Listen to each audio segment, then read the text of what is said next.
Live FM Radio. If you could shut the door though, because it'll have an echo. I'll see y'all tomorrow. Go Bills! We're a family you can turn to. We're the book that brings you home. So turn to the pages of the Shepherd's Guide for the service of your loving home. You guys have a mic in front of you close because we should not be here. The Shepherd's Guide. Look us up in the Shepherd's Guide. Call us up. See why we say it's the Christian choice of Carol Baker. To advertise or receive your free copy, call 716-688-3882. Power965radio.com. Locally, nationally, it's Conversation with Jim Anderson. And now, your host, Jim Anderson. Hey, Buffalo, Western New York, and points beyond. Welcome to Conversations with Jim Anderson. Hey, you already saw the posting. We got a great show today, an important show, because a lot of people are not talking about November 17th, November 7th, but we are. And we got a candidate who in here today who's going to be talking about why they're running. And we have members of the team that's supporting this candidate, from the attorney to the not only a friend, but also to the one who is campaign manager, I believe. Bring it to me again. I am Michael Norwood. Yeah. I'm a spokesperson for the Buffalo Black Billion Initiative. Gotcha. Okay. This is our attorney. Okay. My name is Shaqurah Zachery. Yeah, go ahead. My name is Shaqurah Zachery, and I'm the attorney, and I'm also the campaign coordinator. Gotcha. All right. Hey, we got the right people in here, and we also have Ruth. And you know Ruth. You know everybody in here. Yeah, Mary Ruth Kapsiak, and I'm a member of the Buffalo Black Billion Youth Initiative. Awesome. And we have the candidate themselves, and we'll introduce Overseer Michael Chapman. All right. Born and raised here in this community. All right. You know, and hey, look, and of course, Austin. Good morning, Buffalo. It's great to be here today. Thank you. I want to preference the show by saying, look, as a community, we kind of been led either down one or the other track, two track. We usually talk about Democrats and Republicans, and there's more to that. And, everybody that has an opportunity to run doesn't always get a fair shake through those two parties. So it shouldn't be surprising to our community when you hear those running for office running on a different line.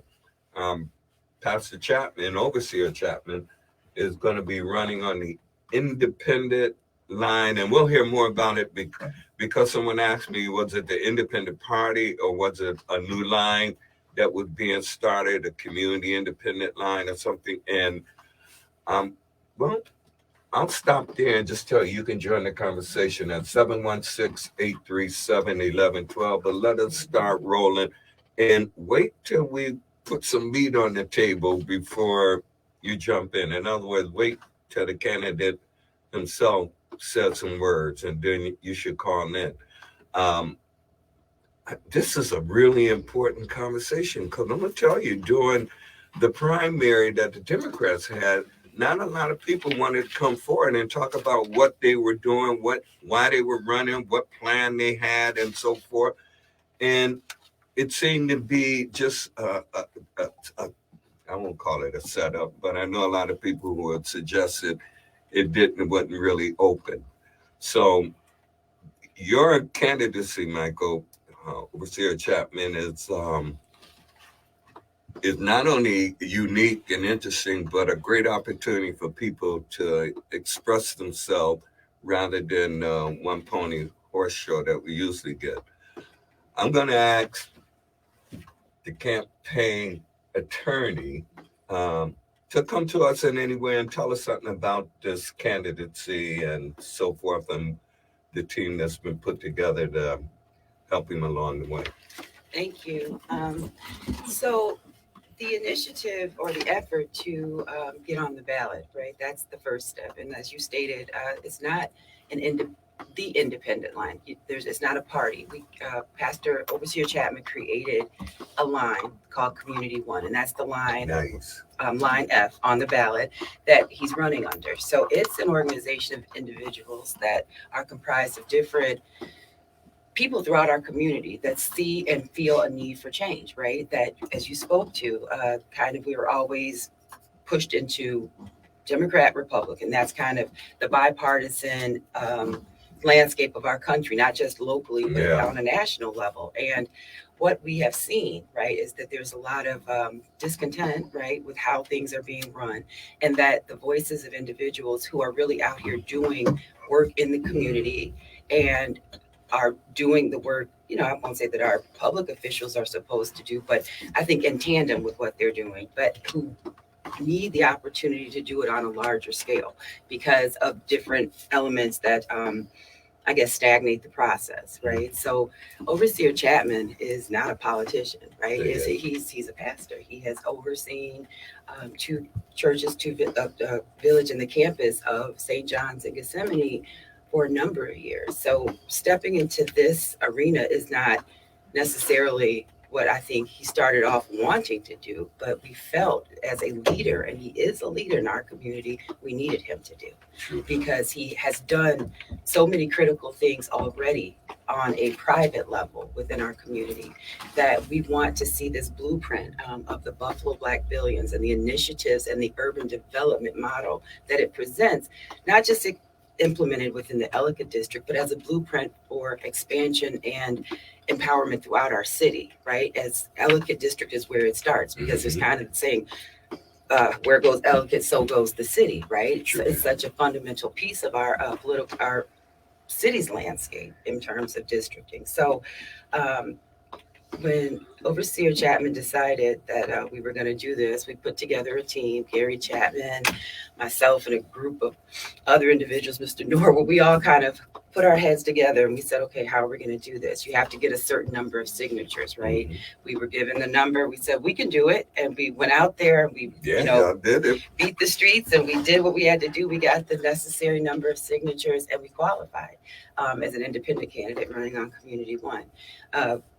To the end of what you stated with regard to the Democratic primary, because we as a city are historically a Democratic voting population, right? And there's always this presumption that if whoever wins the primary is going to be the candidate at the end of the presumption. Yes, there's a presumption. And what we did with this is we gave people a choice, right? We've been through decades, like over 60 years of a one-party rule in this city, where there's no independent voice. There's no one that's bringing the voices of the disenfranchised, the people who are like, I just want someone to hear what I have to say. These are my needs. This is what's happening in my home, in my neighborhood, and candidates that support that. So that's kind of the initiative. That's the background of how we got here. Awesome. I want to ask Ruth and Michael to talk a bit about the connection between the $1 billion piece and the candidate and the candidacy. Good morning. I'm Michael Norwood. I am a consultant and a spokesperson for the Buffalo Black Billion Initiative. The Buffalo Black Billion Initiative is a faith-based, God-driven economic development model that's bringing $1 billion of economic development, ministry, and programs in East Buffalo and the Fruit Belt community. We need real leadership in the Ellicott Council seat, someone with seasoned and administrative skills. We don't want a new voice with the same old message.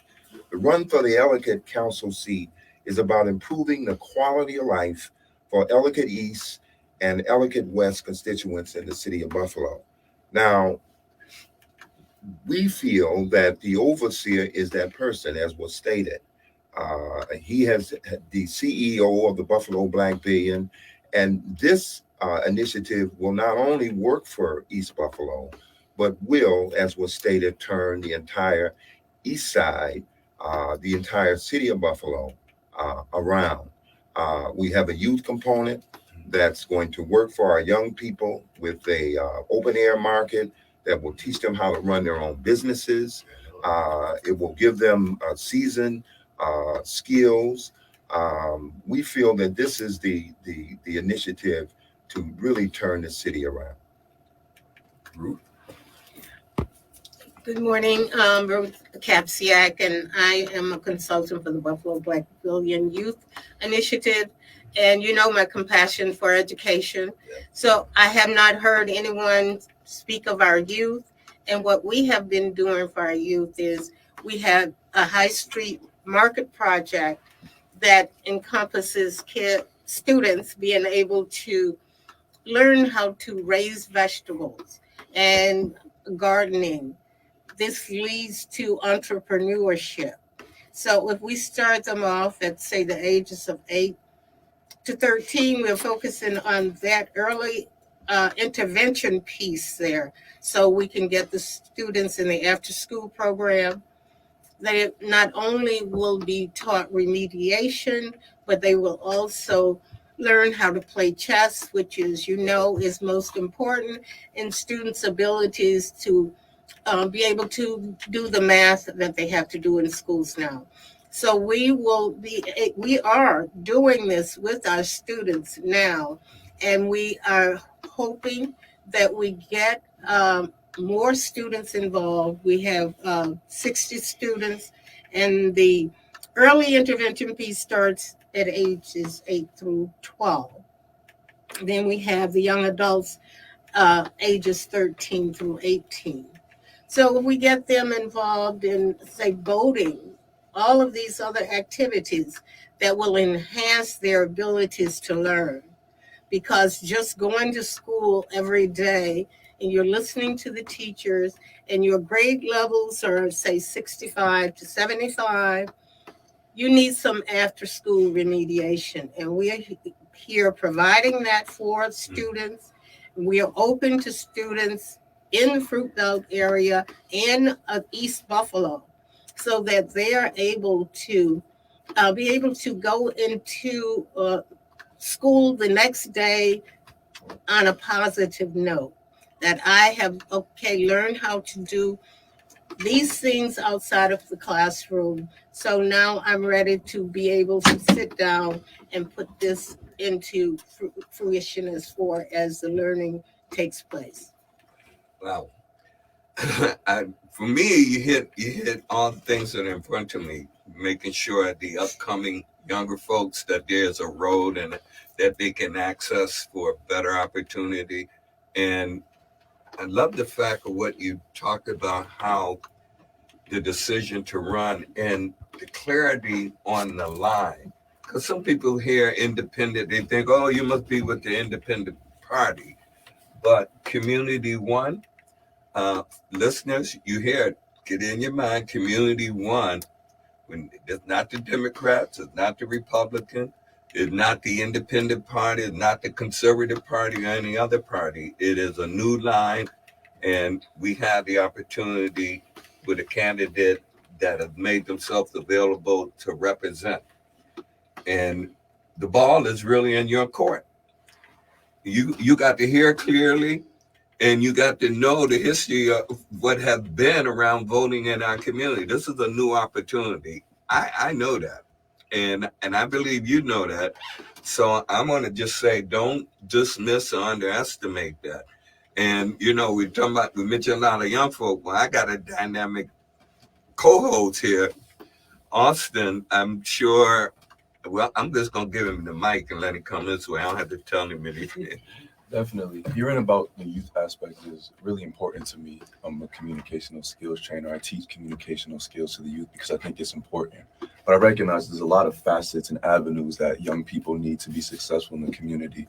I kind of want to take it a different way, actually, because I'm curious. So if you don't mind me being curious, we've had a couple of different people running come through the station. And one thing I always hear, or the theme that I hear, is that a lot of people can make a change, but why you? And I know we got a great man in the studio, so if I want to get straight to it, if I could ask you, how has the things that you've done in your life, I know your work as a pastor, as an overseer of a church, and the other things you've done in the city, CEO of the Black Billions, how has that prepared you adequately to make a change in the city as a politician? Well, first of all, I'm a politician. Politics is about the distribution of wealth and position. and assets. And I'm not a politician. I'm a public servant. I've served in the Christian community for the last 40 years. Now, God prepared me.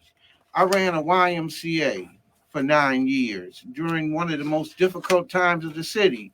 In 1993, there was 93 homicides, the highest homicide rate in the history of this city. I was running the YMCA in the most troubled of situations right there on East Ferry. And that humble YMCA, they tried to close it 3 times, and I was the director there, and we kept that YMCA open for 9 years. So I have most of the young folk came through that YMCA. They're now 50, 55, and they got children and grandchildren. So I worked with youth. And not only that, I was called on out of the blue by Mr. Norwood, who was running the division for youth for the city of Buffalo. He ran the division for youth for the city of Buffalo.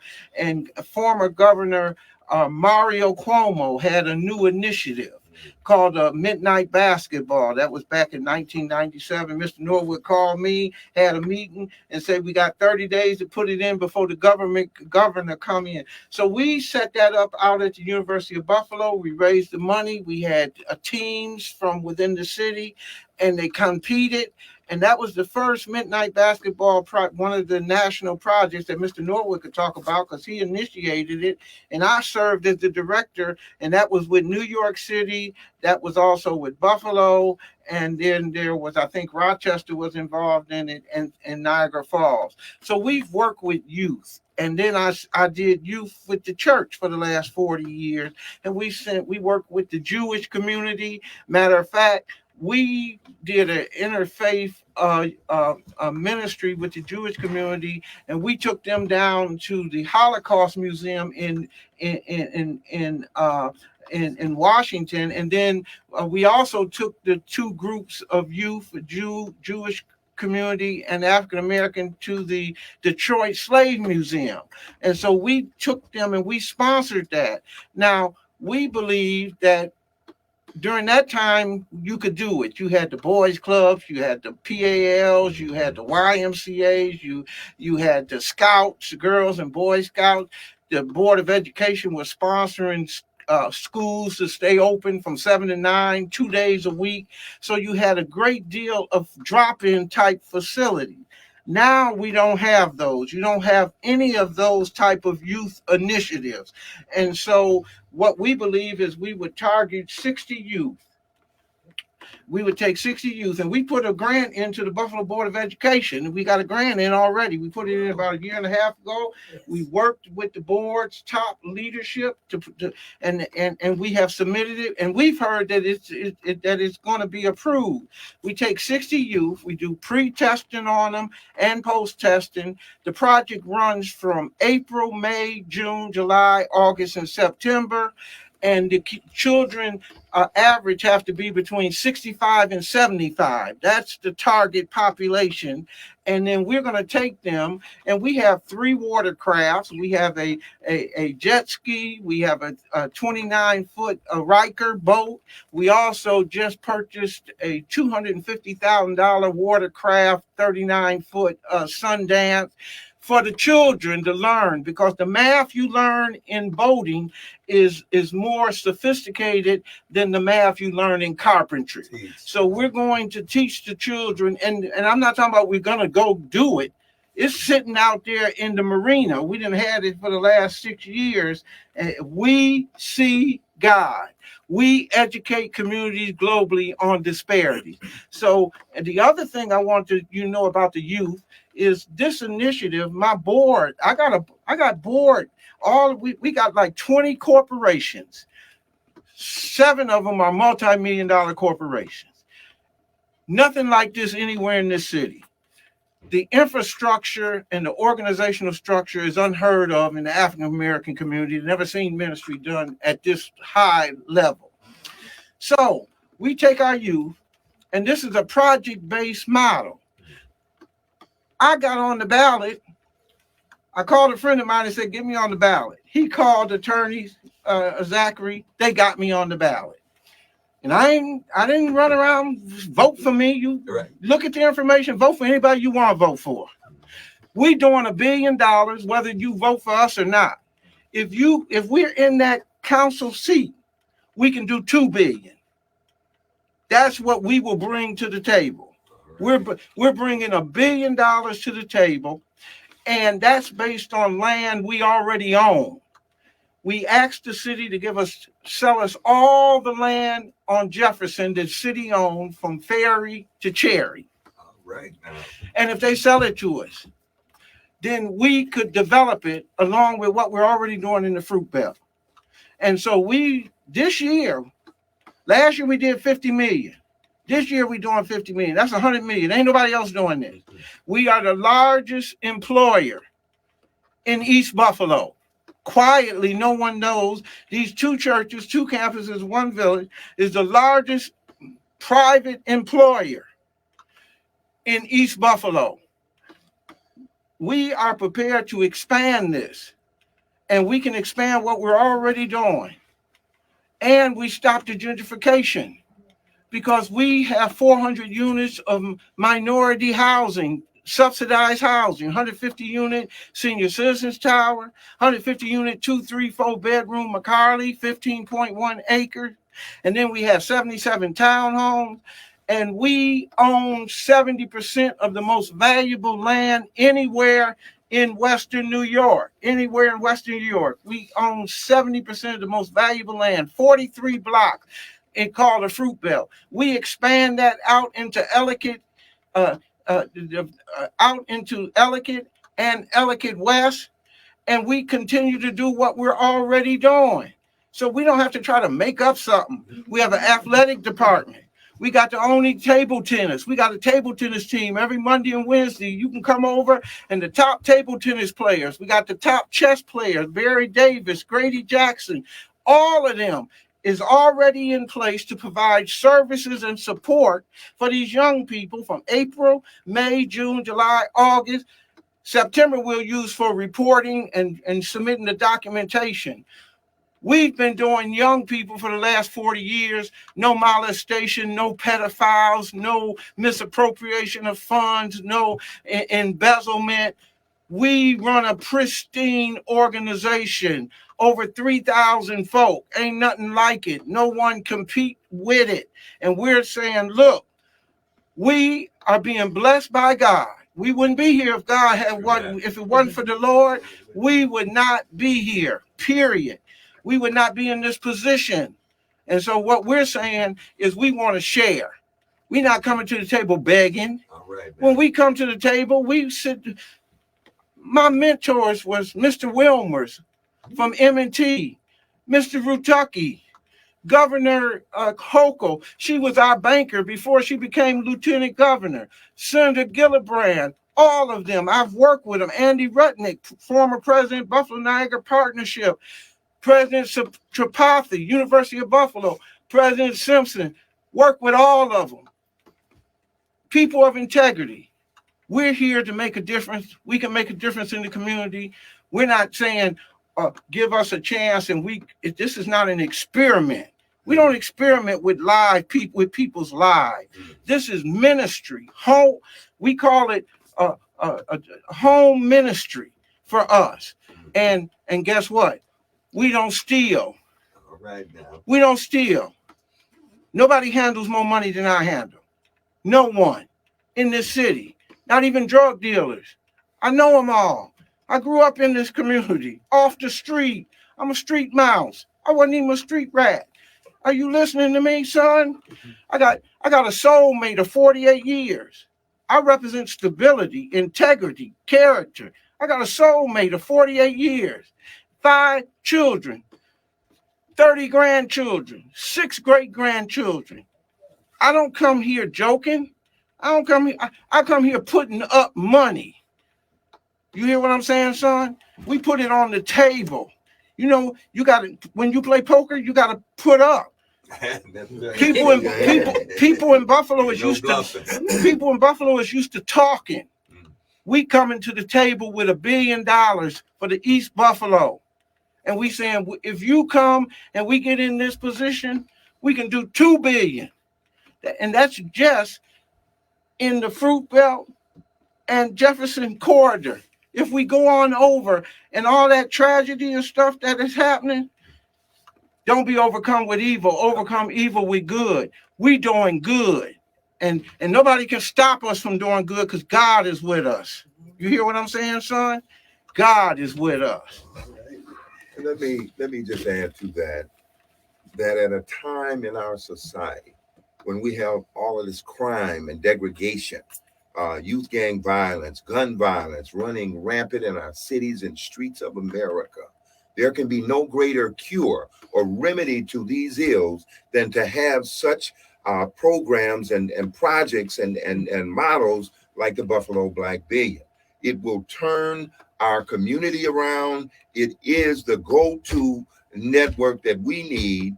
And if we look at Jefferson, as the overseer has just stated, we should have, that should be put together with new infrastructure, working with our young people, with having cafes and having a street presence with our police officers and museums, and not just a Tops Market.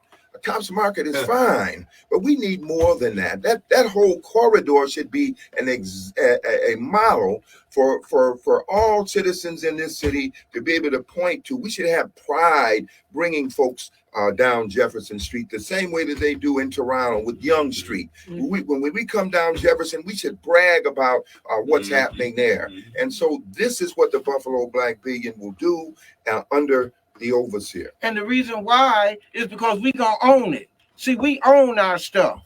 When you talking to me, I ain't gotta go get somebody to vote on whether I can do something. If I say it, it'll happen. I tell you right now, you go over to St. John and tell them, Pastor say cut you a check for $500. Do it. And I guarantee you, in a couple 2 days, you'll have a check in your hand for $500. No. But are you telling them to do it? No. I'm not telling them to do it. I have told him to do it. Now, whether you do it or not, it's going to be up to you. My son told me something. He said, Dad, I live over on Marigold. I live down in the community. I've been living all my life down in the community. And my son said, Dad, they ain't got no hope. He said, you tell them to come over to the church and you'll give them some money. And I guarantee you they won't even come. I went out, it was 5 of them. I told every one of them, I said, y'all go down to the church, tell them Pastor they give you $150 a piece. Y'all go down there within the next 24 hours. You know, not one of them went out and got it. And he said, told you, Dad, don't be one of those that don't go. You go over there. And you go over, you call over and say, Pastor told me to come over. And you go, and that's for this interview. Not because we trying to pay you. Right. And guess what? No, you don't have to, I don't drink coffee or none of that. I don't hang out. Just because we do something for you, you don't owe us nothing. You don't owe us nothing. You hear what I'm saying? I appreciate that more. I'm going to express more of that gratitude. I know I want to allow you to get the full interview, but it's 40 years of change, like you just said. You're putting word behind action. How do we prepare a city full of people who have been so used to words and not actions for a change at that level? How do we prepare the youth in such a fast world of today to be prepared to truly invest in ourselves along with these programs? Because we need to support you just like you're trying to put it on the table. We got to eat. So how do you prepare us to eat? Listen to why I'm here. We got a business and leadership academy. And they said to us, we want to do the John Madden. And we said, how much? And 30,000. I said 30,000. They said 30,000. So we got 1 minute. 30,000. So we put up 30,000 and bought 30,000 worth of John Madden and taught them how to do it. They said, well, we want to learn how to do a limousine service. We put up 60,000 and bought 3 limousines and brought them in and taught them for 5 years, 3 or 4 years, how to run the limousine service. They said, we want to know how to get on the ballot. So we started a political science component and helped people get on the ballot. We got some folk coming out of prison. I got boys that came, did 15 years straight up, came out, stayed with me 2 years, got implemented back in. We got guys that did 8 years. We got guys that did 20 years, and they came out, and it's our passport to freedom. we are putting people back into the system. I know my time is Wow. up. Yeah, Thank you, my brother. We're gonna go to a commercial, but listen, and if you was in here, you would feel the heat and the power in the words that have been spoken. I'm gonna say more about that on the other side of the commercial. Remember, you can join us 716-837-1112, and we will be back. You're still live, so if you want to continue the conversation, you can. You're still on Facebook Live. Any questions come up? No, there's no questions that are coming in on the chat. How you feeling? It's weird hearing someone with the answers. Normally, when I've been doing interviews, I've only been interviewing for a couple months, and typically you'll hit some politician questions where it's a lot of kind of I want to hypotheticals. But it's weird, and I'm a speaker, and oftentimes I hear people speak, and I'm listening, but I'm preparing my thought. But I'm actually just listening for once because I don't have any more questions to ask. Man, give me You're something. hitting on my metrics, and so it's nice or exciting as a youth who, in the world that I've lived in my 19 years, all I've seen is talk. I've heard politicians talk. And you begin to become almost disenfranchised and not trust the government. It's weird to hear someone who's stepping into that role or stepping into that sphere with so much confidence, not only in themselves, but in the history of the work that they've done. So I got to applaud you, even in the little 30 minutes that we spoke so far, that it's the truth. And that is what is so important, that we are talking about history. We're talking about things that are actually happening. We're not talking about things that we are looking forward to. We're talking about things that we are doing here and now. And I don't know how many people you've spoken with. I don't know the answers, if they have any answers for our youth, but because the youth, that's our future. If we don't train our youth to get out there, be entrepreneurs, and to have the educational background that they need, then we're still lost. We can't forget about our youth. I think it's powerful, man. It is. And just to what Austin, you were saying about qualifications, and one element we didn't talk about was Pastor's initiative with education, seeding charter schools. I mean, started a charter school, so this basis, this background of being about this work is not just lip service. It's real. It's been implemented. There's a resume. I mean, you have to see his resume, his credentials. It's amazing because, again, this isn't what he has to do. This is what he's chosen to do, right? There's a difference in that. Yeah, definitely. Well, let me show you the difference. Okay. Oh, you're back. You're about to go back on live. I think we had a caller as well that was waiting on the line. So all right. Hey, we're back, and yes, the phone lines are open, but let me just tell you, this first half, Austin recognized it. I was recognizing it. In many candidates or people who call themselves running for political office coming here, most of them have come in with talking about what I consider pie in the sky, what they would do, not a trail of what they have done. And the power of what you've already spoken about, and I bear witness, particularly for young people, and I mean everything, not only from the knowledge position, but from the physical preparedness. One of the things I think with all the bullying going down is helping young people to be self-confident with some skills to hold that up, not to be bullied, not to go out starting up, but to be able to defend. I love the boxing. And I love everything that has been going on in the programs that come out. I mean, tons of programs. And you're right, many of us don't know about them. We hear a lot of negative talk a lot of time. But I got to tell you, Overseer, what you just laid out, and I defy anybody to push back. We're going to go to the phones, and caller, you're on the air. Welcome. Hold on 1 second. Okay, go ahead now. I just have a brief question. You mentioned, I'm not sure if you mentioned what type of multiple food, grocery access that you could bring to our community. Since we know that Jefferson runs from Maine to Hamburg. And that's very important to me as a member of the community. I don't want to have to teach. Well, I don't go there anyway. But I know that many of my communities go to that particular cemetery they used to do a grocery store. Do because they have been Jedi mind tricked to believe that they'll go to enrich that family, that they will die from some sort of starvation because it's a food desert, and we all know they're practicing food apartheid. So the question is there anything in your plans to put up some sort of multiple, sustainable access to, grocery stores or Got a response for you. provide us with fresh produce and groceries? Let me address that. 13 years ago, the federal Here,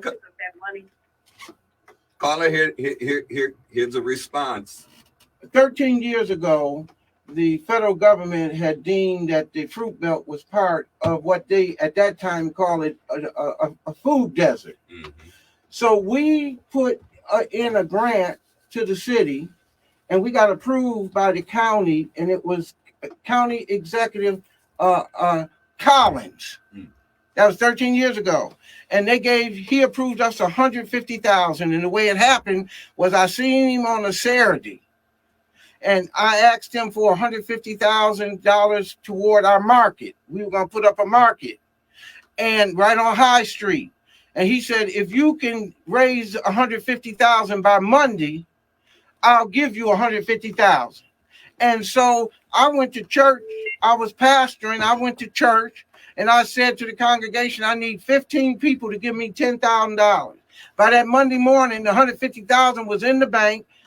County executive gave us $150,000. We did the blueprints. This was 13 years ago. And we've been held up for 13 years. And now you're trying to find out. We just did a appraisal. And the appraisal came in at $94,000, $93,000. Wow. But the city charged me $159,000 for the property. We gave them $16,000 6 years ago, and they put a moratorium in place and everything to stop me. And we are waiting right now, and we got the money in place to do a $6 million market with 15 apartments up over it at High and Locust. And we're waiting for the city real estate to just give us the contract so we can move forward. 13 years we've been trying to do that, and my volunteers have been working every year, and it done cost us almost $500,000 just to keep it alive. And now we're waiting over the next week or two for the real estate from the city to say they will give us the contract for the 4 pieces of land, and we will put the market up. And we got the money ready to do it. We got $10 million worth of projects ready to go right now. I'm talking about small projects where these are for our young folk. And our young folk is going to run the market. Yeah. They're going to learn business skills. And we've been working with Cornell University for the last 6 or 7 years, and Minister Ina, she's over our health initiative, and so we do farming right there on Gethsemane, and we done gave away over 400 families, all types of cucumbers and corn. So we're doing it right now. You can come see it. You can come get some. Right now, right over there at Gethsemane. This ain't something we gonna do. This is something we've been doing, and now we waiting for to put the market up, and our young folk are gonna run it. Now let me tell you about the market. If that market had went up, that's why it just to hear these folk talking. If that market had went up 12 years ago, 40 part-time jobs for young people, 20 hours. 20 times 40 is 800. At that time, the hourly rate was $10. 800 times 10 is 8,000. 8,000 times 52 is 400 something, 450 or 60,000 a year in part-time jobs. And if you multiply that over 12 years, you're talking about almost $6 million worth of revenue that didn't come into the community for our young folk, that they could be working part-time on these jobs and learning, because it's been held up because of political, whatever you want to call it. You named it. Can I ask a question we have on the stream? Someone says, good day. What does he feel about the district beyond Jefferson Avenue? Ellicott Councilmanic District is my responsibility, if God so blessed me to get that seat. we'll handle Ellicott. But let me tell you, Dr. Taylor did a study, East Side study. We took his East Side study about 17, 18 years ago, and we used that study to develop this national model. This model been to the White House 3 or 4 times under the Obama administration. And what I was excited about the Obama administration, because when we got down there wasn't folk my age out on the floor. Excuse me. People who was out on the floor was people your age. And when I came back here, we got a whole group of young folk. It's a group of young folk say they can run the Ellicott district if I get in. And we gonna do, look, I'm 71. And let me tell you, it's costing them, they said they needed a candidate that was qualified. So I got my resume, they got my resume. Ain't nobody more qualified, period. Ain't nobody more qualified. Right. Ain't nobody more qualified. I spent 17 years in the Roman Catholic Seminary. Degree after degree after degree. I've been in all the educational institutions around here, Niagara University, Rochester Kodak Divinity School, 53 East High School, 53 East High School, public schools, EOC, ECC. I done been to Damon, Madai College, Canisius College. I done been through all of those educational institutions. We are qualified, and no one can come, white, black, Latino. We are qualified. You see what I'm saying? Lutheran, the Lutheran Synod gave me an honorary doctorate for putting up the first hospice in the nation in social justice. Methodist, I did 2 years in Methodist, John Wesleyan. I'm academically trained. You understand, son? I run the largest operation. We got the gift of administration and the gift of operation, according to 1 Corinthians 12. God is blessing us, and we are just sharing the blessing with some other folk. That's what we doing. We got a call. We can call you on the line. Welcome. Only thing I want to say, no misunderstanding. Apartment buildings is nice, but you guys need to take it in consideration and put housing, because there's a lot of people would love to have their own house. What I'm saying, with their own yard, and space the houses a little bit where people won't be too close being into other people's business. But it would be nice. We want houses, because all these apartment buildings, when one catches roaches and stuff like that, now the whole place got to get exterminated. Well, we hear. So Let me Caller, we hear you. We got a response to you. Let me tell you about the housing piece. We worked with M&T Bank for 2 years. Elder Mary Vance Boyd. She was over the town gardens, and also she helped start up the one on Jefferson for the M&T Bank. So we tell people we're gonna get them housing, because everybody was talking about housing, stop gentrification, housing. So we took 2 years, and every month we did a training on housing for new owners. We took 200 people through the process. And it took 200 over 2 years just to get 5 people to qualify. And we gave the cost of the house was $160,000. We gave everyone an $80,000 subsidy.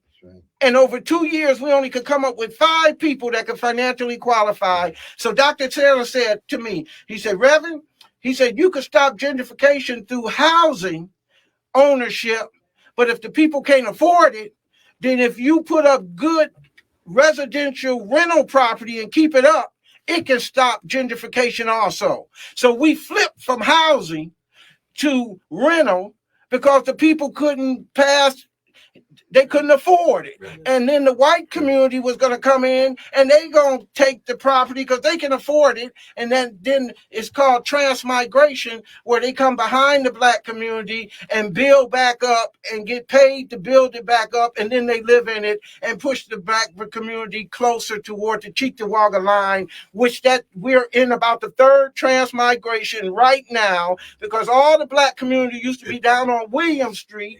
And then they came on up and moved them up. Now they're all sitting out on the first ring near the Cheektowaga border. So we understand about home ownership, but if you can't do entrepreneurship, if you can't help people understand that you might not be able to do it working as an employee, but if you're a consultant, then you get more time to do some other things and create some money that you can invest, and then you can get you some quality, improve your quality of life and your living condition. Wow. Can you talk about how to get in touch with the campaign, and also mention, I know there's hopefully this event will happen on the 26th. Could you mention on that? The debate. Yeah, definitely. We have been invited by the League of Women Voters. We've been invited by the League of Women Voters. You can flip it towards you. Like this? Yeah. Okay. To participate in the candidates forum. It's proposed for the 24th of October at the Meriwether Library. Repeat what you said. Okay, I was speaking on the candidates forum that is scheduled. We've been invited to participate in that on October 24th at the Meriwether Library from 6 o'clock to 8 o'clock. The candidates will be, 5:30 to 7. 5:30 to 7 is the actual scheduled time. I think the forum actually starts at 6. So we're scheduled to do that, God willing. And in addition, we're having a candidates forum over in the Elmwood district at Lafayette Presbyterian Church on the 18th from 6 o'clock to 8 o'clock. So those are ways that you can come out and you can speak to Pastor Chapman and different members of our team. And you can always reach out to us on Facebook. We have a Facebook page. We also have a website, www.michaelchapman for Ellicott, michaelchapmanellicottdistrict.com. And we have multiple means and streams of communication. So it's a matter of, and we also have a phone number that's listed. Can I see that real quick? I don't know the phone number off the top of my head. Thank you. So there's a contact number, 716-243-6753, that people can reach out to talk to us as well, talk to Pastor Chapman. So yeah, just reach out. We're always receptive and open. And the thing is that we became an independent. We set up an independent line. We ain't got nothing against the Republicans or Democrats. Right. The Democrats have given us our development over the years. Margaret Wynn, Oshai Foundation, everybody has made contributions to this comprehensive urban development model. And so the Democrats have given us the most smaller gifts.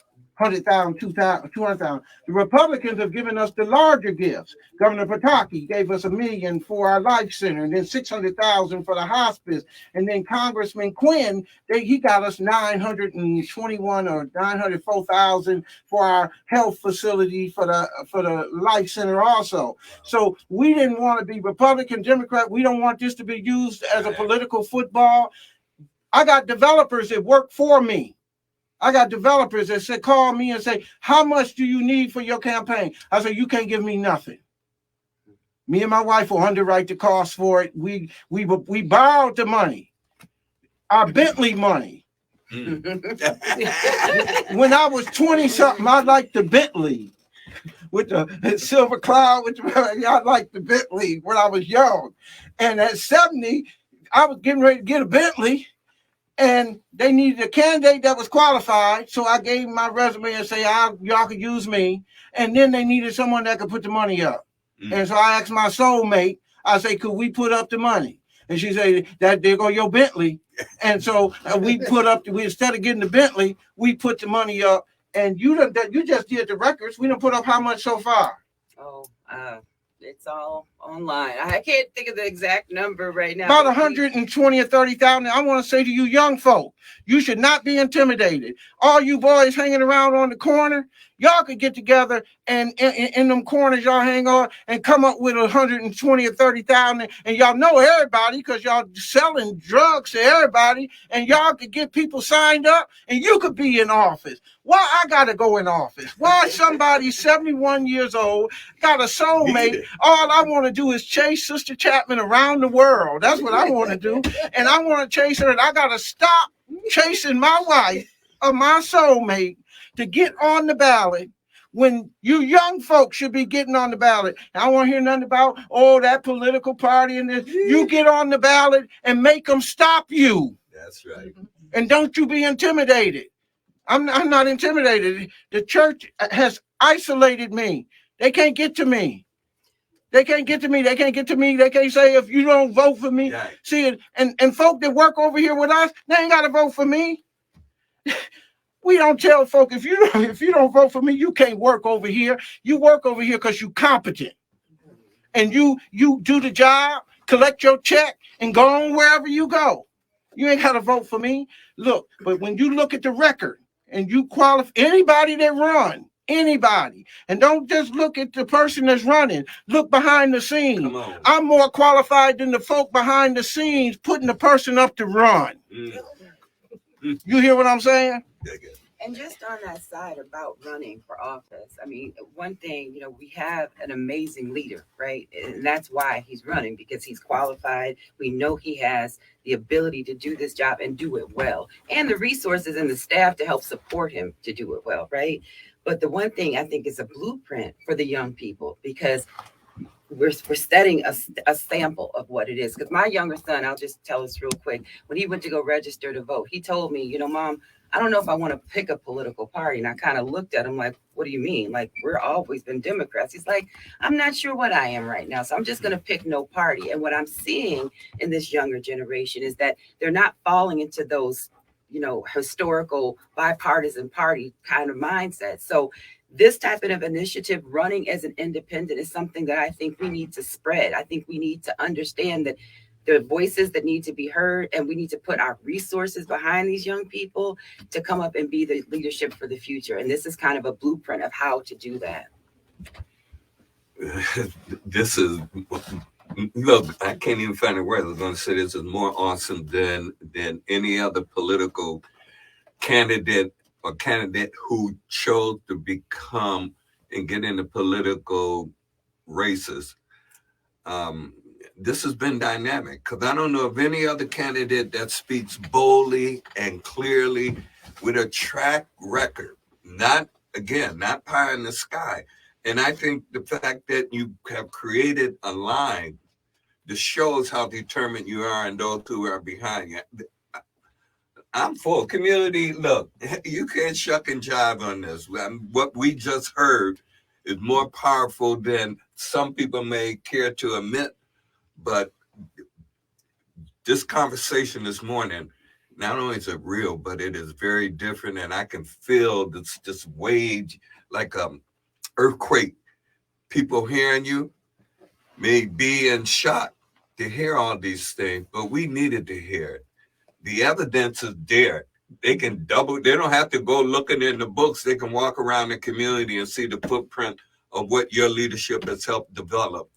I want to let me say, never in the history of this city has anybody came to the table with this type of organizational structure. See, I can go into any position and my staff will pick up, and it don't take us 2 or 3 months. We're running multi-million-dollar operations. What is the council? What's the budget for Common Council? It's not bigger than the budget that we got already. We got $1 billion on the table, and we got a $160 million initiative that we're doing up on Virginia and Ellicott, and the Buffalo Niagara Medical Campus put in a lawsuit to stop us because we have the largest investment in the medical corridor of any African American, any institution. We're the only African American institution that has that multi-million-dollar investment in the corridor. You got to get in. No, I don't have to get in. Someone else is trying to get in. You must be saying something that's sparking them. We have some callers on the line. We're on the back end, so we might only get to 1 out of 2, but feel free to take your time to reply. Caller, you should be on the air. Caller, you on the air? Hello? Hello? Hello, we can hear you. Okay. This is Eula. And as I listened to the program, I had a brainstorm, and I was wondering if Minister could look into to build some units that will accommodate like family, individual, families that have that are individually renting apartments and rental property. If we can make a unit that will house a family, and that would be something like family preservation. Because a lot of people are kind of concerned about the high-rise building, and everybody, strangers have access to entering into the building. But this would be your family. We got a unit that could go duplex, triplex, or quad, and all the family has to do is to get together, get to the bank, and then come to the city, identify the land, and then build you a family unit where only your family live in those 2, 3, or 4 unit. We already got the blueprint. We got that already, but it was subsidized. But you could do the same thing. All you have to do is get your family together, identify your land, that you're 4 or 5 lots, and then go to the city, purchase it. We got architects. We got legal department. I'm a developer. We do it cheaper than anybody. That's what I have, that mother-in-law, what they call it, mother-in-law meeting, where that mother-in-law can have her own space, and the children can have their own, the parents and the children can have their own space, and then another aunt can live in there, and all, and so on and so forth.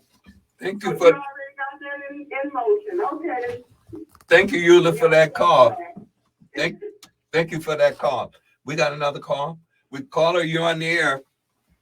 Yes, my question is: the independent land that he created, is it just for this office in this election, or will it continue for future elections and future offices and future people who want to do that kind of community development? Oh, let me just answer that, because see, they already done pushed me into this, and I don't need a job. Did you hear? I don't need a job, but our attorney is here, and I know that I know the attorney is here, and they have some other plans. I can see the star and the shining in her eyes, and so all I can say is, I done put in 40 years in the community.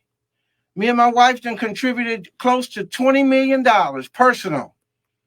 Ain't nobody gave more personal money because we believe in it. A lot of folk can spend taxpayers' money, but who putting up their own money? That's right. And that's CPA certified. We got CPAs that can qualify what I'm saying. I'm on the way out, son. All I'm trying to do is get y'all in. Y'all, they say Goliath is in the way. Goliath. Well, God is still giving David slings, stones, and he gave him 5 stones, and he used 1 on Goliath, and Goliath had 4 brothers in case. So I just want you to know that our attorney member is talking about that that we maybe put 100,000 in that 100,000 in there, and they might want to sponsor some young folk. And because look, I'm looking for a way out, son. I'm not looking for a way in. Okay, we're at time. All right. Hey, listen, we got to go, y'all. You heard it right here. Conversation with Jim Anderson and Austin Martin, and our guest, Overseer Michael Chapman. Hey, look, some way we got to get him back. But if we don't get him back before the next time he's appearing somewhere, check out the 18th and check out the 24th at the Meriwether Library. Hey, it's happening. Here's a chance for us to really do it for us and do it for the city, because they're waiting to see what we're going to do for us. We got a candidate that's proven. Thank you. Tuesday, November 7th, 2023. Make sure to hit the polls and write in Michael Chapman. Thank you, guys. Not a right. Select. Fill the oval. Yes, indeed. Thank you. Thank you. I want to get the date in there for you.